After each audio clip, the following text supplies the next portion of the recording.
Tatay ko talagang tagal yun namatay. He left this universe. Talagang walang sabi niya hanggang pantalan. Bisaya yan eh.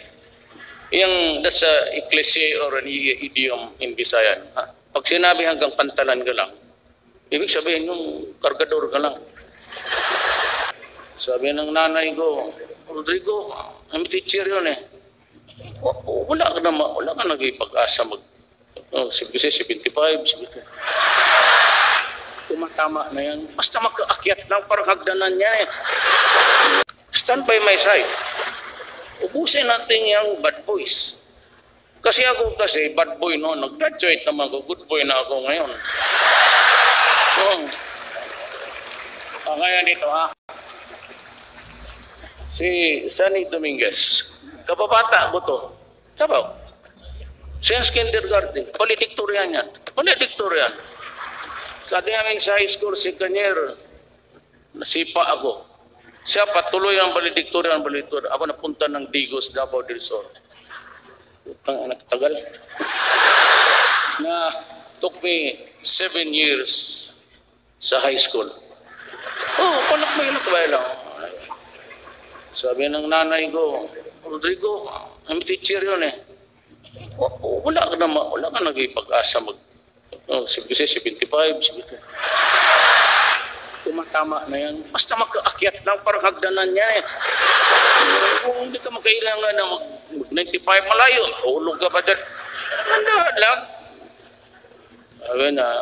So my mother never really, what's sad is that hindi niya ako naabutan sana maging presidente. Tatay ko talagang tagal yun namatay.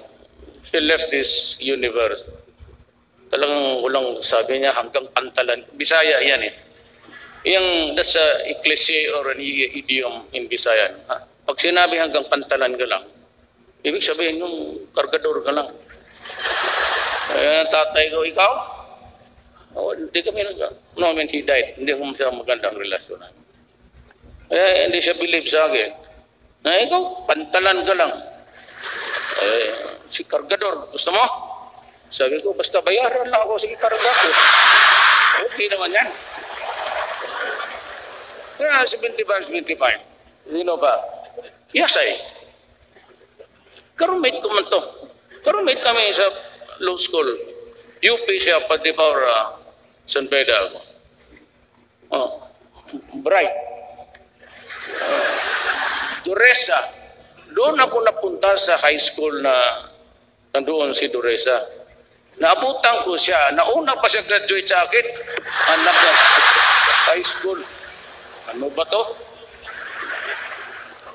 Totoo.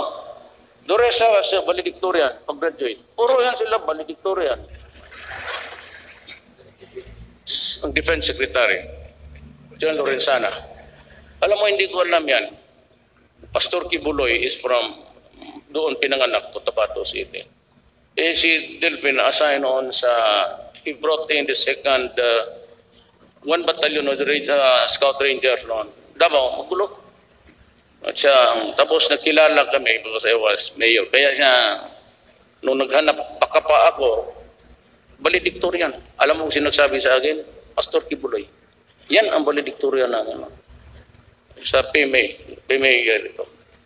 Puro valedictorian, Kyle, good lawyer, si John Esperon. He is my advisor sa national security. Tignan mo ang buhay. Trabahante ko lahat.